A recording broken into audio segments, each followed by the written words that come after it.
6 പേരുടെ മരണത്തിനിടയാക്കിയ ദില്ലി സിലാംപൂരിലെ അപകടത്തിന് പിന്നാലെ സുരക്ഷിതമല്ലാത്ത കെട്ടിടങ്ങളെ ചൊല്ലി ആശങ്ക. രാജ്യ തലസ്ഥാനമായ ദില്ലിയിൽ ആയിരക്കണക്കിന് കെട്ടിടങ്ങളാണ് അപകടാവസ്ഥയിലുള്ളത്. നഷ്ടപരിഹാരം നൽകി തങ്ങളെ പുനരധിവസിപ്പിക്കണമെന്നാണ് കോളനിവാസികളുടെ അപേക്ഷ. ദില്ലിയിലെ കോളനികളുടെ ദുരവസ്ഥ റിപ്പോർട്ടർ TV അന്വേഷിക്കുന്നു. ആദിൽ പാലൂടിന്റെ റിപ്പോർട്ടിലേക്ക്.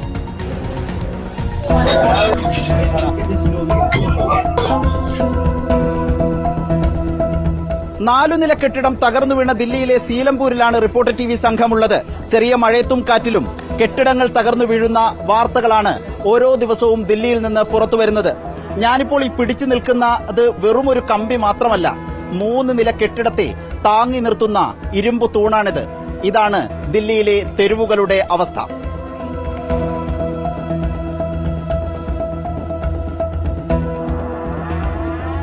വിണ്ടുകീറിയ ചുവരുകൾ, വൃത്തിഹീനമായ പരിസരം, ഇരുട്ടുമൂടി എലിമാളങ്ങൾ പോലെയുള്ള ഗല്ലികൾ, ദില്ലിയിലെ 100 കണക്കിന് കോളനികളിലെ കാഴ്ചയും അനുഭവവും ഇതുമാത്രമാണ്.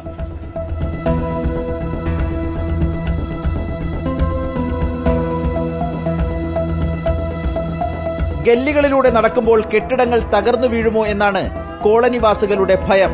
വീടുകൾ അറ്റകുറ്റപ്പണി നടത്താത്തത് എന്തെന്ന ചോദ്യത്തിന് കണ്ണീരാണ് മറുപടി.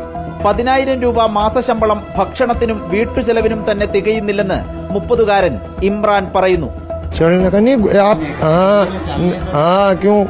आप ये जो पीछे मकान गिरा है, एक छोटी सी बात बोलता हूँ, ये नाइट में हुआ. अगर मॉर्निंग में या आफ्टर में या इवनिंग में होता, हो सकता है जो निकलने वाला होता वो भी उसके नीचे आता. समझ रहे हो मेरी बात? नाइट में हुआ है और उसमें अभी बिल्कुल बिल्कुल भाई. ദില്ലി നഗരത്തിലാകെ 32 ലക്ഷം കെട്ടിടങ്ങൾ ഉണ്ടെന്നാണ് ഔദ്യോഗിക കണക്ക്. ഇതിൽ ഭൂരിപക്ഷം കെട്ടിടങ്ങൾക്കും ഫയർ ആൻഡ് സേഫ്റ്റിയുടെയോ കോർപ്പറേഷന്റെയോ അനുമതിയില്ല. മുൻപ് നടത്തിയൊരു പഠനമനുസരിച്ച് 10,000 കെട്ടിടങ്ങൾ ഹൈ റിസ്ക് വിഭാഗത്തിലാണുള്ളത്.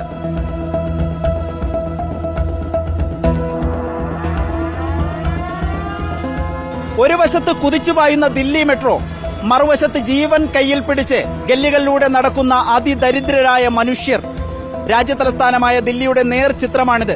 കെട്ടിടങ്ങൾ തകർന്നു വീണുള്ള അപകടങ്ങൾ വർദ്ധിക്കുമ്പോഴും ഭരണകൂടം ഇടപെടുന്നില്ല എന്നാണ് ആക്ഷേപം. വീഡിയോ ജേർണലിസ്റ്റ് കണ്ണൻ പ്രസന്നനൊപ്പം reporter Adil Palode, in reporter, Delhi.